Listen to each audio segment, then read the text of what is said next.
충격적인 일이 발생했습니다. 러시아 군사 전문가가 방산 강국으로 떠오른 한국을 직접 확인하기 위해 방문했는데 그가 한 말을 들은 사람들은 모두 입을 다물지 못했습니다. 도대체 무슨 일인지 알아보러 가시죠. 저는 알렉세이 페트로프, 러시아 군사 전문가이자 퇴역 장성입니다. 모스크바의 차가운 겨울 아침, 군사 세미나에 참석했을 때의 일이 아직도 생생합니다. 커피 한 잔을 들고 앉아있던 저는 순간 귀를 의심했습니다. 현재 방산 시장에서 가장 주목해야 할 국가는 대한민국입니다. 발표자의 말에 저도 모르게 코웃음이 나왔습니다. 한국이라고요? 그 작은 나라가 방산 강국이라니 말도 안 되는 소리죠. 한국은 K2 전차, K9 자주포부터 FA-50, 경공격기까지 이제는 수출 경쟁력을 갖춘 무기체계를 독자적으로 개발하고 있습니다. 발표자의 말에 주변 동료들이 고개를 끄덕이는 모습을 보며 저는 냉소적인 미소를 지었습니다. 어리석기 짝이 없는 주장이라 생각했으니까요. 한국은 제가 너무나 잘 아는 나라였습니다. 90년대 불곰 사업 당시 러시아의 T-80U 전차와 BMP-3 보병 전투 차량을 도입하던 그 한국 말입니다. 세미나가 끝나고 저는 옛 동료 블라디미르와 함께 보드카 한 잔을 기울였습니다. 알렉세이, 그 발표 내용이 사실일 수도 있어. 한국은 정말 빠르게 성장하고 있다고 들었어. 블라디미르의 말에 저는 고개를 절레절레 흔들었죠. 말도 안 되는 소리야. 내가 직접 자문했던 불곰 사업 때만 해도 러시아 무기 없이는 한 발짝도 못 나가던 나라였어. 그들의 국방 기술은 우리에 비하면 한참 뒤처져 있었지. 창밖으로 내리는 눈을 바라보며 저는 과거를 회상했습니다. 1996년 T-80U 전차 도입 과정에서 한국 대표단을 만났던 날이 떠올랐죠. 그들의 눈에 담긴 경외심, 러시아 무기 기술에 대한 감탄, 그때 느꼈던 자부심이 다시 가슴을 채웠습니다. 한국은 여전히 우리 기술을 따라올 수 없어. 잊지 마, 블라디미르. 우리는 세계 최고의 무기 제조국 중 하나라고. 제 말에 블라디미르는 잠시 침묵했다가 조용히 말했습니다. 그럼 직접 가서 확인해보는 건 어때? 다음 주에 서울에서 국제방산 전시회가 열린다고 들었어. 순간 저는 흥미로운 도전이라 생각했습니다. 제 눈으로 직접 확인해서 한국의 허세를 밝혀내는 것, 그리고 그 사실을 모스크바에 돌아와 모두에게 알리는 것이죠. 좋아, 가보지. 내 눈으로 직접 확인해서 한국 방산이 얼마나 뻥튀기 됐는지 증명해 보이겠어. 그날 밤 호텔방으로 돌아와 서울행 비행기 티켓을 예약했습니다. 창문 너머로 모스크바의 붉은 광장이 눈부신 조명 아래 빛나고 있었죠. 마음 한편에서는 묘한 흥분감이 일었습니다. 한국이 정말 그렇게 발전했을까? 아니죠. 불가능합니다. 30년 가까이 군사 전문가로 일해온 제가 모를 리 없습니다. 여권과 준비물을 챙기며 저는 블라디미르에게 메시지를 보냈습니다. 내 생각이 맞다는 걸 증명하고 돌아오겠네. 한국은 여전히 우리의 그림자 속에 있을 테니까. 비행기 티켓을 손에 쥐고 저는 만족스러운 미소를 지었습니다. 이번 여행은 제 자부심을 다시 한번 확인하는 여정이 될 것이라 확신했으니까요. 러시아의 군사 기술을 따라올 나라는 없습니다. 특히 불과 30년 전만 해도 우리 무기를 사가던 작은 나라 한국은 더더욱 아니죠. 하지만 그때 저는 몰랐습니다. 이 여행이 제 인생에서 가장 충격적인 경험 중 하나가 될 거라는 사실을요. 저는 그저 오만한 자신감으로 가득 찬 채 서울행 비행기에 오를 준비를 했습니다. 러시아의 자부심을 안고서 말이죠. 탑승을 시작합니다. 모스크바발 서울행 비행기는 지금부터 우선 탑승자를 모시겠습니다. 셰레메티예보 국제공항의 스피커에서 흘러나오는 안내방송에 저는 여권을 다시 한번 확인했습니다. 사실 비행기 탑승 직전까지도 마음 한켠에선 이 여행이 시간 낭비라는 생각이 들었죠. 한국이 러시아를 능가한다고? 웃기는 소리입니다. 알렉세이, 출발하기 전에 전화해서 다행이네. 통화 버튼을 누르자 블라디미르의 목소리가 들려왔습니다. 그의 목소리에는 묘한 흥분감이 묻어 있었어요. 방금 새 소식을 들었어. 폴란드가 러시아 전차 대신 한국의 K2 전차를 대량 도입하기로 했대. 계약 규모만 해도 46억 달러라고 하더군. 순간 가슴 한쪽이 불편해졌습니다. 폴란드는 과거 우리 무기의 주요 수입국이었는데 이제 한국 무기를 선택했다니요. 그럴 리가 없어. 아마도 값싼 가격 때문이겠지. 품질이 좋아서는 절대 아니야. 제 말에 블라디미르는 잠시 침묵했다가 조용히 말했습니다. 이번 방산 전시회에선 정말 눈을 크게 뜨고 봐야 할 것 같아. 폴란드뿐만 아니라 노르웨이, 터키, 심지어 이집트까지 한국 무기를 구매하고 있다고 하더군. 비행기 게이트 앞에 서서 저는 잠시 말을 잃었습니다. 이 뉴스가 사실이라면, 아니, 그럴 리 없어요. 분명 과장된 소문일 겁니다. 마지막 탑승 안내입니다.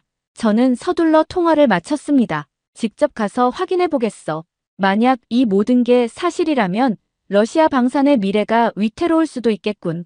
하지만 그럴 리가 없지. 비행기에 올라 창가 자리에 앉아 모스크바의 설경을 바라봤습니다. 제 마음속엔 의문이 일기 시작했죠.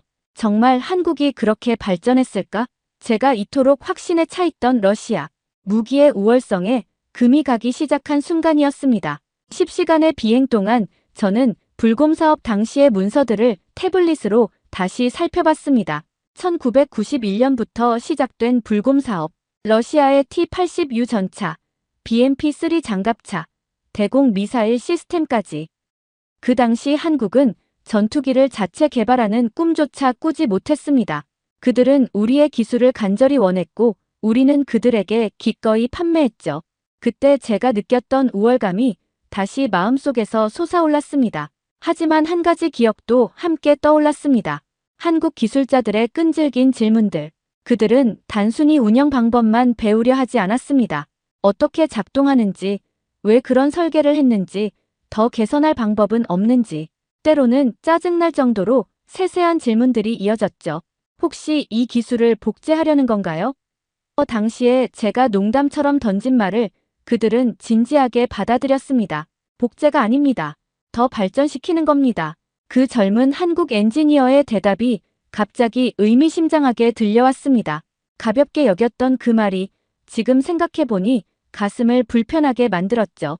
비행기가 인천 상공에 접어들 무렵 기내 창문으로 드넓은 서해가 보였습니다. 저는 문득 폴란드, 노르웨이 같은 유럽 국가들이 왜 한국 무기를 선택했는지 진짜 이유가 궁금해졌습니다. 값싼 가격 때문일까요? 아니면 정말 그 품질 때문일까요? 이제 곧 인천국제공항에 착륙합니다. 승객 여러분께서는 안전벨트를 매주시기 바랍니다. 기내 방송을 들으며 저는 깊은 숨을 내쉬었습니다. 이제 제 눈으로 직접 확인할 시간이 왔습니다. 한국 방산의 실체를요. 제 마음속에선 여전히 한국은 러시아를 따라올 수 없다는 굳은 믿음이 있었지만 동시에 작은 불안감도 자리 잡고 있었습니다. 비행기가 활주로에 착륙하는 순간 이상하게도 심장이 빠르게 뛰기 시작했습니다. 마치 중요한 전투를 앞둔 군인처럼 긴장감이 몰려왔죠. 이건 단순한 방산 전시회 방문이 아니었습니다. 제 자존심을 건 확인 작업이었으니까요. 입국 심사를 마치고 공항을 빠져나오자 서울의 차가운 겨울 공기가 얼굴을 스쳤습니다. 택시에 올라타며 저는 운전기사에게 말했습니다. 킨텍스로 가주세요. 서울국제방산 전시회장으로요. 운전기사는 룸미러로 저를 흘깃 바라보더니 영어로 대답했습니다.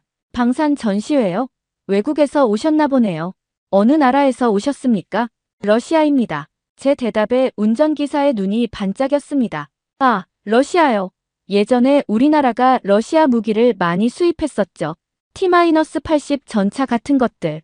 하지만 이제는 우리가 무기를 수출하는 나라가 됐답니다. 세계 8위 방산 수출국이라고 하더군요.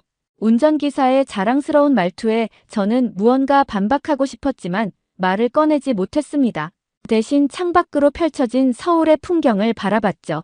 높은 빌딩들, 반짝이는 네온사인, 정돈된 도로. 모스크바와는 다른 분위기였습니다. 택시는 곧 거대한 전시장 앞에 도착했습니다. 입구에는 서울국제방산 전시회라는 현수막이 걸려 있었고 다양한 국적의 사람들이 드나들고 있었습니다. 저는 깊은 숨을 들이마시며 전시장으로 향했습니다. 이제 진실을 확인할 시간입니다. 과연 한국은 러시아를 넘어섰을까요? 아니면 제 생각대로 여전히 후발주자에 불과할까요? 저는 철저한 군사 전문가의 눈으로 모든 것을 분석할 준비가 되어 있었습니다. 그리고 그 결과가 어떻든 모스크바로 돌아가 진실을 전할 것입니다. 하지만 그때까지만 해도 저는 몰랐습니다. 이 전시회가 제 믿음의 근간을 흔들어 놓을 것이라는 사실을요. 전시장 입구에서 신분증을 확인받고 나서야 저는 본격적으로 전시회장 안으로 들어섰습니다. 이름표에는 알렉세이 페트로프 러시아 국방연구소라고 적혀 있었죠. 몇몇 사람들이 저를 알아보는 듯한 시선으로 바라봤습니다. 아마도 불곰 사업 당시 제 이름을 어디선가 들어봤을지도 모르겠네요. 전시장 내부는 놀랍도록 넓고 화려했습니다. 수십 개의 부스가 질서정연하게 늘어서 있고 각 부스마다 첨단 무기 체계들이 전시되어 있었죠. 제가 가장 먼저 눈에 띈 것은 중앙에 위치한 대형 전차였습니다. 검은색 도장의 날카로운 외관을 가진 그 전차는 단번에 제 시선을 사로잡았습니다. 제가 다가가자 옆에 서 있던 안내원이 미소를 지으며 말을 걸었습니다. 이것은 우리의 주력 전차인 K2 흑표 블랙 팬서입니다. 현재 세계에서 가장 발전된 전차 중 하나로 평가받고 있죠. 저는 무심한 척 전차를 둘러보았습니다. 하지만 속으로는 놀라움을 감출 수 없었죠. 그 디자인과 세부 사항들은 분명 러시아 전차들보다 더 현대적으로 보였으니까요. 이 전차의 주요 성능은 어떻습니까? 태연한 목소리로 물었지만 사실 제 마음속은 이미 동요하고 있었습니다. 안내원은 자신감 넘치는 목소리로 설명을 이어갔습니다. K2는 1500마력 엔진의 자동장전 시스템, 첨단 표적 추적 레이더, 그리고 능동 방어 시스템까지 갖추고 있습니다.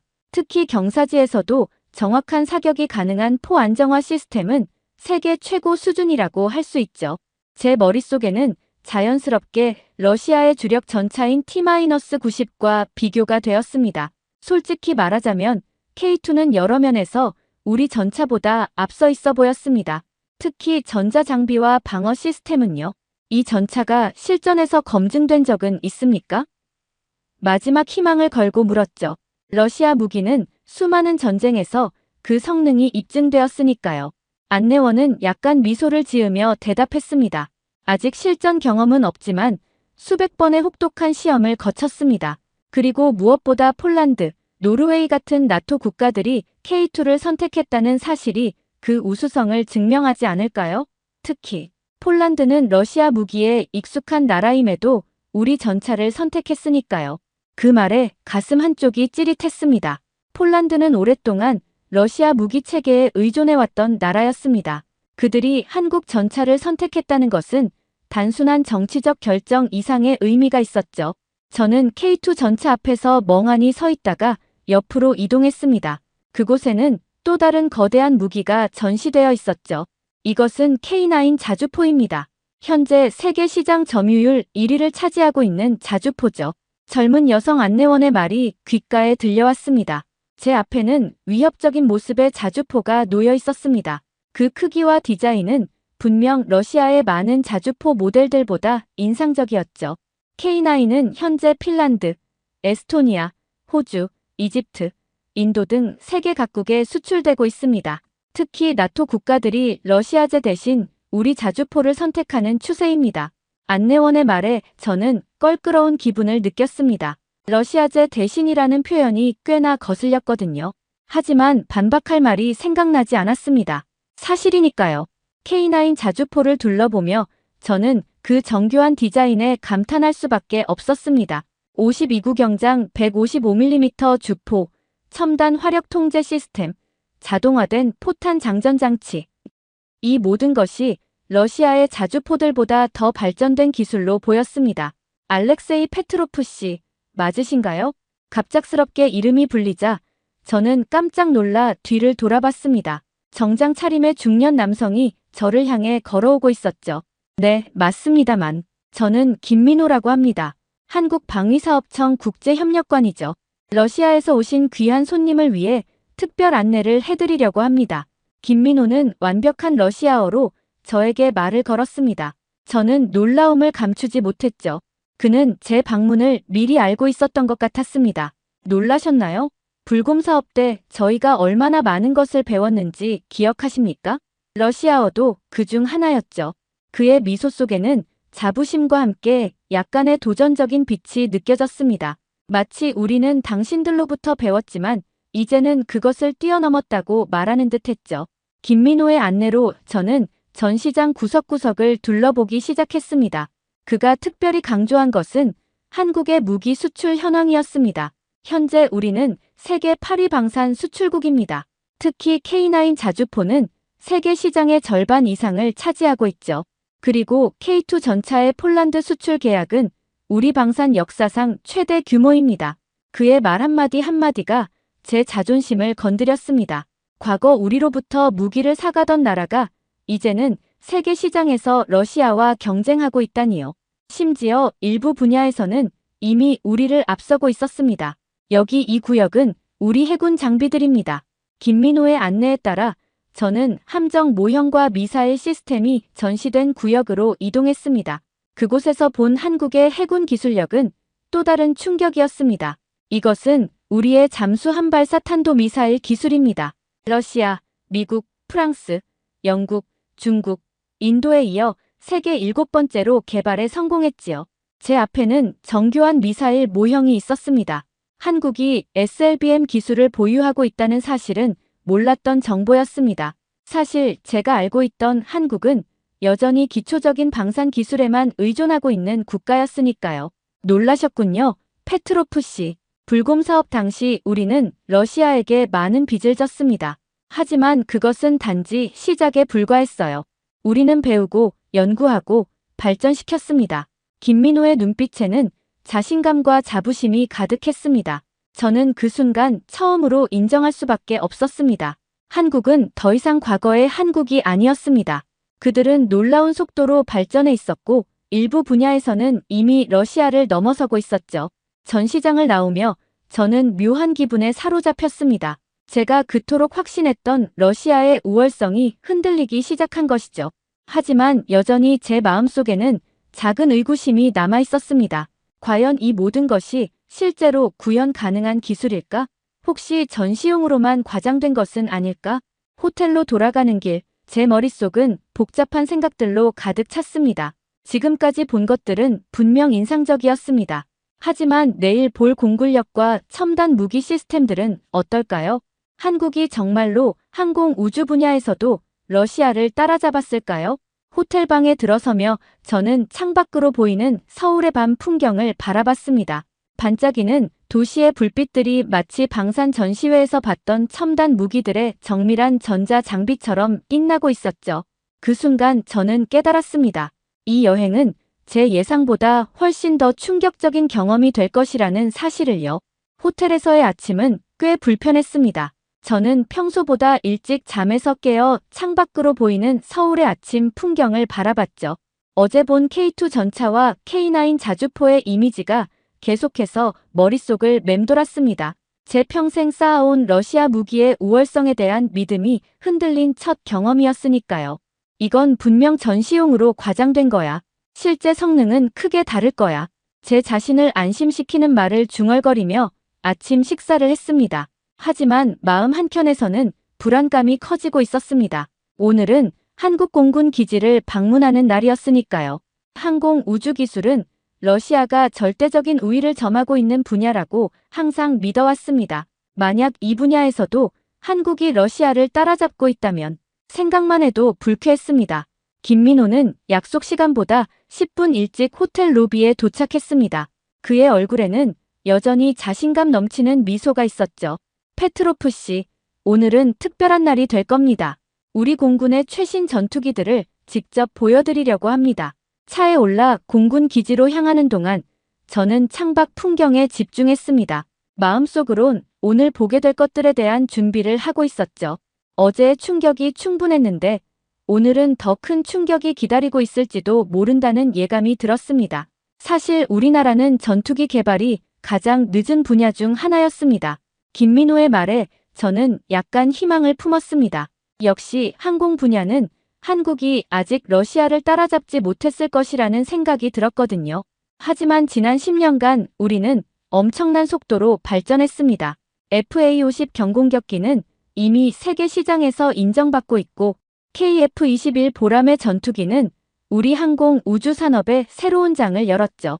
그의 말에 저는 조용히 대답했습니다. 러시아의 수호이나 미그 계열 전투기에 비하면 아직 많이 부족하지 않습니까? 김민호는 미소를 지으며 말했습니다. 직접 확인해 보시죠. 공군 기지에 도착하자 우리는 곧바로 경납고로 안내받았습니다. 그곳에는 몇 대의 전투기가 정렬되어 있었습니다. 첫 번째로 눈에 띈 것은 비교적 작은 크기의 전투기였죠. 이것이 FA-50 경공격기입니다. 현재 필리핀, 이라크, 태국, 인도네시아, 말레이시아 등 여러 나라에 수출되고 있죠. 저는 FA-50을 유심히 살펴봤습니다. 디자인은 미국의 F-16과 비슷했지만 분명 한국만의 특색이 있었습니다. 특히 전자장비와 무장 시스템은 인상적이었습니다. FA-50의 장점은 무엇입니까? 물론 약점을 찾기 위해 던진 질문이었습니다. 김민호는 자신있게 대답했습니다. 가성비가 세계 최고 수준입니다. 시간당 운용 비용이 미국이나 러시아 전투기의 절반도 안 되면서 성능은 굉장히 뛰어납니다. 특히 전자장비와 정밀 타격 능력은 동급 항공기 중 최고 수준이죠. 제 귀에 러시아 전투기라는 단어가 들어올 때마다 가슴이 조금씩 불편해졌습니다. 한국인들이 러시아 무기와 자국 무기를 비교하는 것 자체가 이상했으니까요.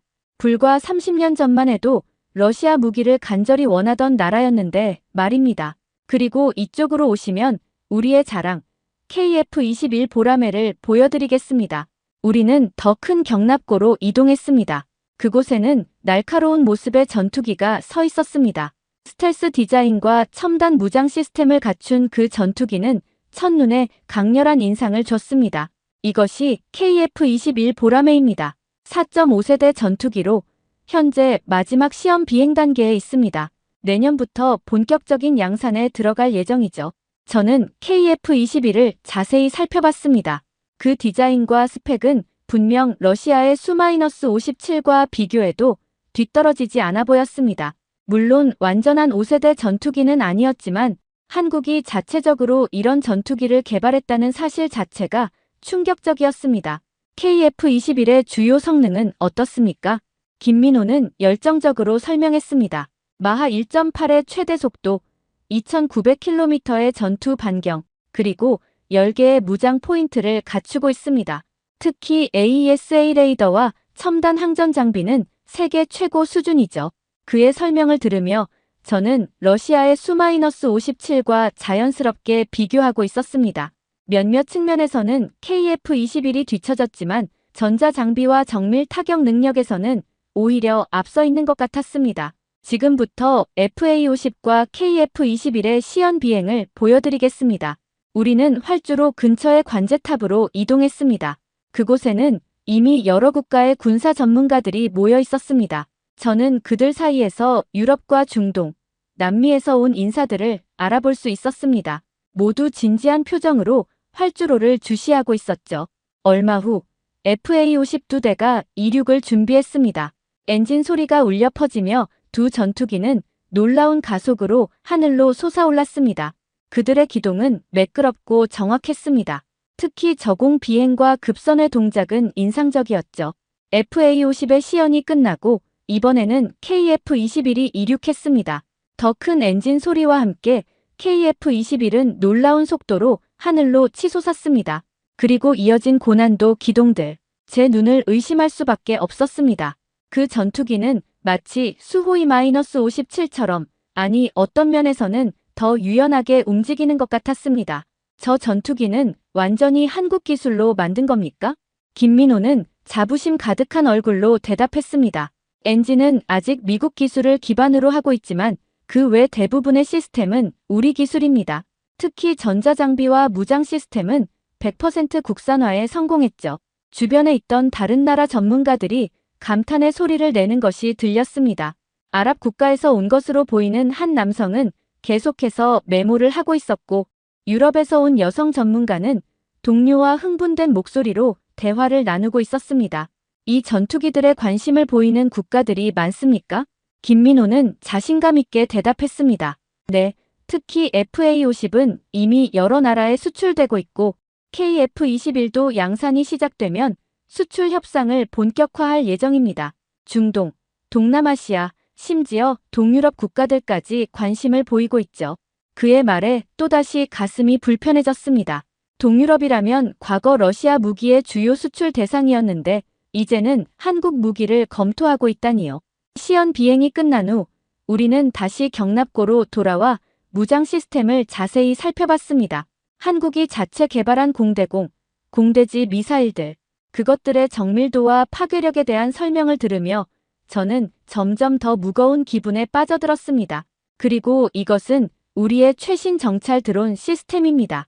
김민호가 가리킨 곳에는 첨단 디자인의 드론이 전시되어 있었습니다.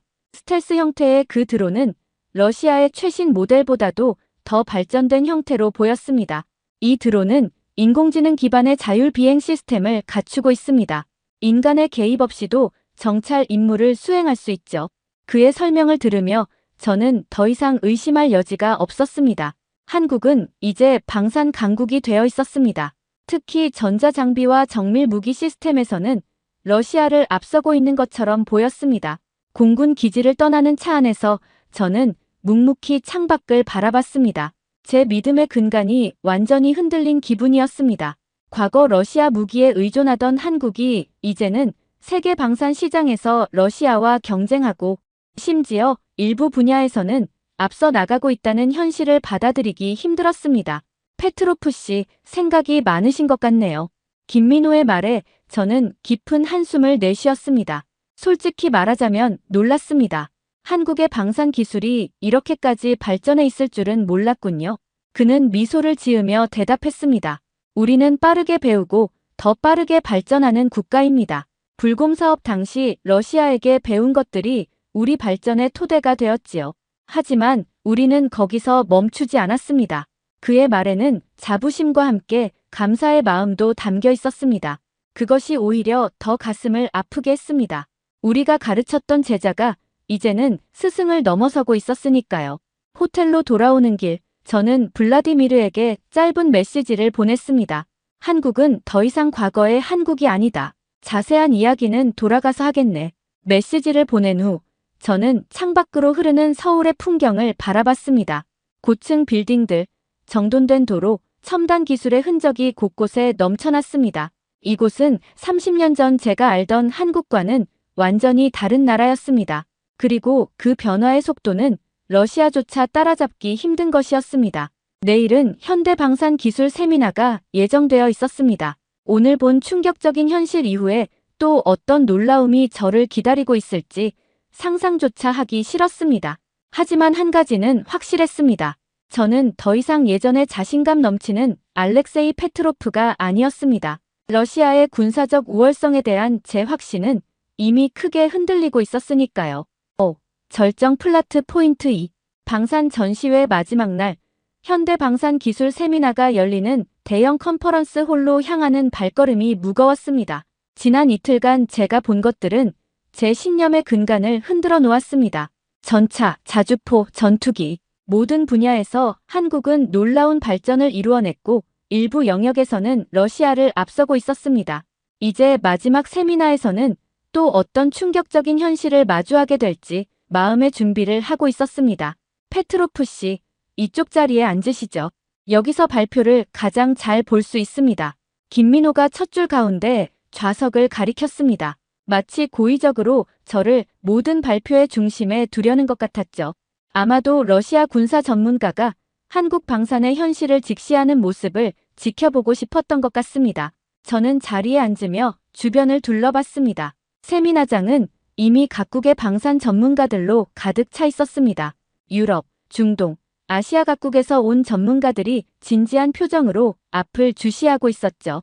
그 모습을 보니 한국 방산에 대한 세계의 관심이 얼마나 큰지 실감할 수 있었습니다. 오늘 세미나는 한국 방산의 현재와 미래라는 주제로 진행됩니다. 사회자의 말과 함께 세미나가 시작되었습니다. 첫 번째 발표자는 한국방위사업청의 고위 관계자였습니다. 한국방산산업은 지난 20년간 연평균 8.5%의 성장률을 기록하며 세계 방산 시장에서 그 위상을 높여왔습니다. 현재 우리는 세계 8위 방산 수출국으로 특히 일부 무기 체계에서는 세계 시장 점유율 1위를 차지하고 있습니다. 그의 발표 화면에는 한국 방산 수출의 증가 추세를 보여주는 그래프가 나타났습니다. 2000년대 초반 미미한 수준이던 수출액이 2020년대에 들어서며 급격히 증가하는 모습이 선명했습니다. 특히 주목할 점은 최근 들어 유럽 국가들로의 수출이 크게 증가했다는 것입니다. 폴란드와의 K2 전차, K9 자주포 계약은 총 151억 달러 규모로 한국 방산 역사상 최대 수출 계약이었죠. 발표자의 말에 저는 깊은 한숨을 내쉬었습니다. 폴란드는 오랫동안 러시아와 소련의 무기에 의존해왔던 나라였습니다. 그들이 이제 한국 무기를 선택한다는 것은 러시아 방산의 위기를 상징적으로 보여주는 것 같았습니다. 다음 발표자는 한국의 대표적인 방산 기업 사장이었습니다. 우리는 더 이상 외국 무기를 모방하거나 라이센스 생산하는 단계를 넘어섰습니다. 이제 우리는 독자적인 기술력으로 세계 최고 수준의 무기를 개발하고 있습니다. 그의 말에 가슴 한켠이 아팠습니다. 불과 30년 전 한국은 러시아의 T-80U 전차를 도입하며 우리 기술을 배우려 했던 나라였습니다. 그런데 이제는 자신들의 기술로 전차를 만들어 세계 시장에 수출하고 있었죠. 특히 우리는 전자장비와 정밀 타격 시스템에서 세계적 경쟁력을 갖추고 있습니다. K2 전차의 주포 안정화 장치, K9 자주포의 자동 사격 통제 시스템, 그리고 FA50과 KF21의 AESA 레이더는 세계 최고 수준입니다. 발표자의 화면에는 한국이 독자 개발한 각종 군사 장비들의 사진이 연이어 나타났습니다. 그 중에는 제가 처음 보는 장비들도 많았습니다. 특히 레이저 무기 체계와 드론 방어 시스템은 러시아에서도 아직 초기 개발 단계에 있는 기술이었습니다. 우리는 이제 4차 산업혁명 기술을 방산에 접목하고 있습니다. 인공지능, 로봇공학, 양자 기술을 활용한 미래 무기 체계 개발에 박차를 가하고 있죠. 그의 발표가 진행될수록 저는 점점 더 현실을 직시할 수밖에 없었습니다. 한국은 단순히 러시아를 따라잡은 것이 아니라 일부 분야에서는 이미 앞서 나가고 있었고 미래 기술에 대한 투자도 적극적으로 진행하고 있었습니다. 세 번째 발표자는 한국국방과학연구소의 연구원이었습니다. 그는 한국의 미래 방산 기술에 대해 발표했습니다. 우리는 현재 초음속 순항 미사일, 레일건, 양자, 암호화 통신 시스템 등 차세대 무기 체계 개발에 집중하고 있습니다. 특히 우주방위 시스템은 우리의 새로운 도전 분야입니다. 그의 발표 화면에는 한국이 개발 중인 첨단 무기 체계의 개념도가 나타났습니다. 그 중에는 러시아도 아직 완성하지 못한 기술들이 많았습니다. 특히 인공지능 기반 전장 관리 시스템은 놀라울 정도로 발전된 모습이었습니다. 우리는 이제 더 이상 수입 무기에 의존하지 않고 오히려 수출로 무기 강국이 되었습니다. 그리고 앞으로는 세계 방산 시장을 선도하는 기술 강국으로 도약할 것입니다. 연구원의 말이 제 귀에 깊이 박혔습니다. 더 이상 수입 무기에 의존하지 않는다. 그 말은 과거 러시아에 의존했던 시대가 완전히 끝났다는 의미였습니다. 발표가 끝나고 질의응답 시간이 시작되었습니다. 여러 국가의 전문가들이 다양한 질문을 던졌고 한국 측 발표자들은 자신감 넘치는 답변으로 그들을 만족시켰습니다. 그때 김민호가 저를 향해 말했습니다. 페트로프 씨도 질문이 있으시지 않습니까? 러시아 전문가의 의견을 듣고 싶습니다. 순간 모든 시선이 저에게 집중되었습니다. 저는 자리에서 천천히 일어났습니다. 마음속에는 복잡한 감정이 교차했지만 전문가로서의 자존심을 지키려 했습니다. 불곰 사업 당시 한국의 전차 기술을 전수했던 러시아 전문가로서 질문이 있습니다. 한국 무기의 실전 경험이 부족하다는 점은 어떻게 극복하고 계십니까? 제 질문에 한국방위사업청 관계자가 답변했습니다. 좋은 질문입니다.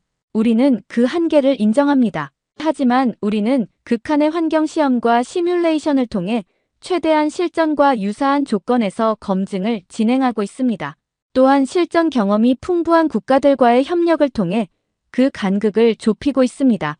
그의 답변은 솔직하면서도 자신감이 넘쳤습니다.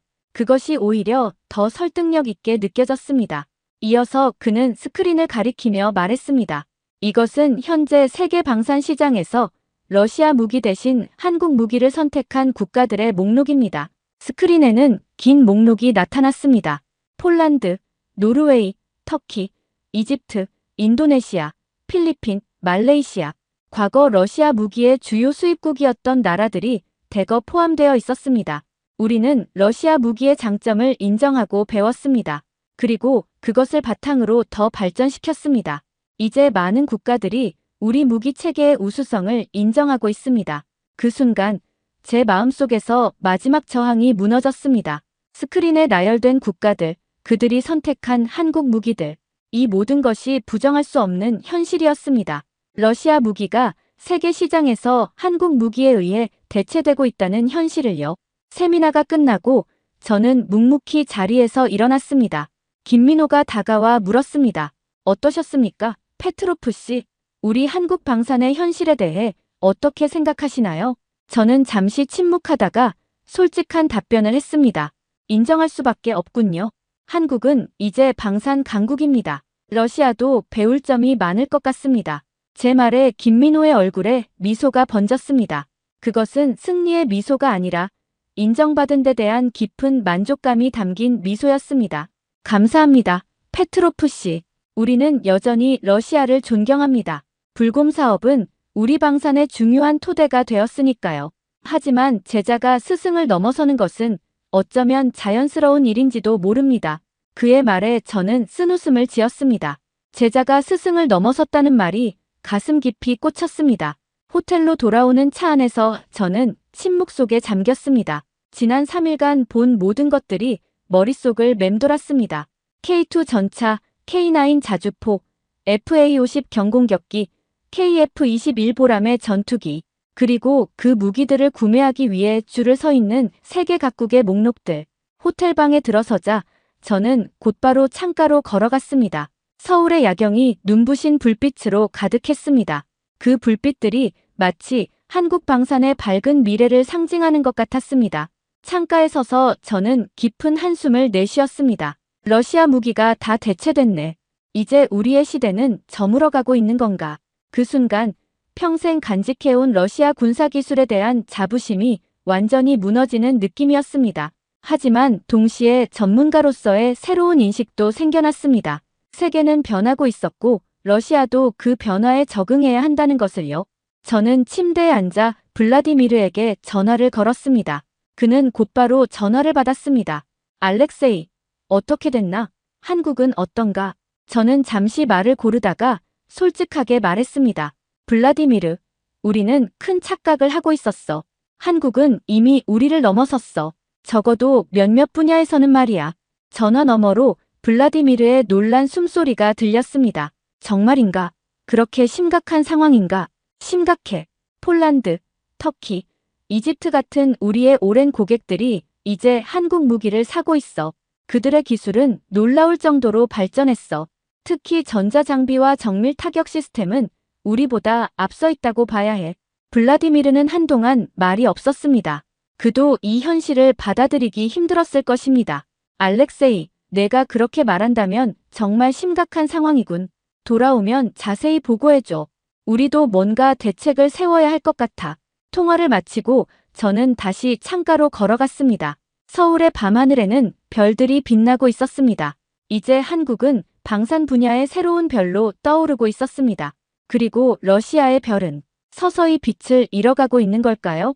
내일은 모스크바로 돌아가는 날입니다. 제가 가져갈 것은 충격적인 현실과 새로운 인식뿐이었습니다. 러시아도 변해야 한다는, 더 발전해야 한다는 절박한 인식 말입니다. 귀국 전 마지막 밤, 저는 호텔룸에서 창밖의 서울 야경을 바라보며 깊은 생각에 잠겼습니다. 3일간 봤던 모든 것들이 머릿속을 맴돌았죠. K2 전차, K9 자주포, FA-50 경공격기, KF-21 전투기, 그리고 그것들을 사기 위해 줄을 서 있는 세계 각국의 목록들. 이것이 현실이구나. 저는 침대에 앉아 노트북을 펼쳤습니다. 보고서를 작성해야 했으니까요. 하지만 무슨 말을 써야 할지 망설여졌습니다. 한국이 러시아를 넘어섰다고 솔직하게 적어야 할까요? 아니면 약점을 부각시켜 러시아의 자존심을 지켜야 할까요? 한참을 고민하다 저는 결국 진실을 적기로 했습니다. 한국 방산은 더 이상 과소평가할 수 없는 수준에 도달했고 러시아도 이 현실을 직시해야 했습니다. 보고서를 완성한 후 저는 다시 창가로 걸어갔습니다. 서울의 밤하늘에 빛나는 수많은 불빛들이 마치 한국의 밝은 미래를 상징하는 것 같았습니다. 이제 한국이 우리를 넘어섰다. 나는 옛날 생각에만 사로잡혀 있었던 것 같다. 깊은 한숨과 함께 저는 과거 불곰 사업 당시를 회상했습니다. 그때 한국 엔지니어들이 던졌던 끝없는 질문들, 그들의 열정적인 눈빛, 배움에 대한 갈증, 그 모습들이 이제야 새롭게 이해되었습니다. 그들은 단순히 배우는데 그치지 않고 더 발전시킬 계획이었던 것이죠. 블라디미르에게 마지막 메시지를 보냈습니다. 한국은 더 이상 과거의 한국이 아니었다. 우리가 준비해야 할 때야. 창밖을 바라보며 저는 중얼거렸습니다. 한국은 더 이상 과거의 한국이 아니었다. 그들은 이제 우리의 경쟁자가 됐다. 내일 모스크바로 돌아가면 많은 것들이 달라질 것입니다. 저의 보고서는 러시아 방산 전략의 새로운 관점을 제시할 것이고 아마도 많은 논쟁을 불러일으킬 것입니다. 하지만 그것이 필요한 변화의 시작일지도 모르겠습니다. 마지막으로 서울 야경을 바라보며 저는 한국의 발전에 경의를 표했습니다. 경쟁자로서 존중하는 마음이 생겨났으니까요. 모스크바로 돌아온 지 일주일 후 저는 국방부 주최 군사 세미나의 발표자로 섰습니다. 강당은 러시아 군사 전문가들로 가득 차 있었고 모두 저의 한국 방문 결과에 귀를 기울였습니다. 한국은 더 이상 우리가 알던 그 한국이 아닙니다. 제 발표가 시작되자 청중들 사이에서 작은 술렁임이 일었습니다. 아마도 그들은 제가 한국 방산의 약점을 지적하며 러시아의 우월성을 강조할 것이라 기대했을 테니까요. 한국은 이제 방산 강국으로 우뚝 섰습니다. K2 전차와 K9 자주포는 세계 최고 수준의 성능을 자랑하며 폴란드와 같은 전통적인 러시아 무기 수입국들이 이제는 한국 무기를 선택하고 있습니다. 청중들의 표정이 점점 심각해졌습니다. 제가 준비한 영상과 사진들, 기술 데이터들은 한국 방산의 발전상을 명확히 보여주고 있었으니까요. 불곰 사업을 통해 우리의 기술을 배운 한국은 이제 그것을 뛰어넘어 세계 방산 시장에서 러시아의 경쟁자가 되었습니다. 특히 전자장비와 정밀 타격 시스템에서는 우리보다 앞서 있다고 평가해야 합니다. 발표가 끝나고 질의응답 시간, 한 고위 장성이 물었습니다. 페트로프, 당신은 정말 한국이 러시아를 능가했다고 생각하는가? 저는 잠시 침묵했다가 확신에 찬 목소리로 대답했습니다. 일부 분야에서는 그렇습니다. 우리가 이 현실을 인정하고 변화하지 않는다면 세계 방산 시장에서 우리의 위치는 계속 약화될 것입니다. 그날 저녁 블라디미르와 함께 모스크바의 한 레스토랑에서 식사를 했습니다.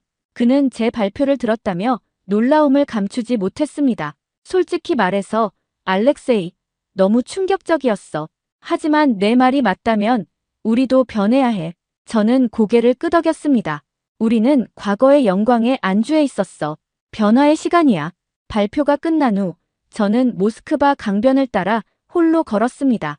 차가운 겨울바람이 뺨을 스쳤지만 마음은 이상하게 편안했습니다. 오랫동안 지켜온 자부심이 무너졌음에도 불구하고 솔직한 현실을 직시하고 나니 오히려 마음이 가벼워진 것이죠. 국방부 회의실에서는 이미 제 보고서를 바탕으로 러시아 방산 개혁에 대한 논의가 시작되었다고 들었습니다.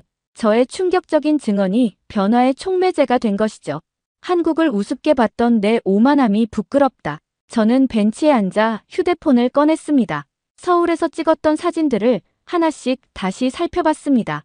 K2 전차, K9 자주포, KF-21 전투기, 그리고 그것들을 자랑스럽게 설명하던 한국 엔지니어들의 얼굴.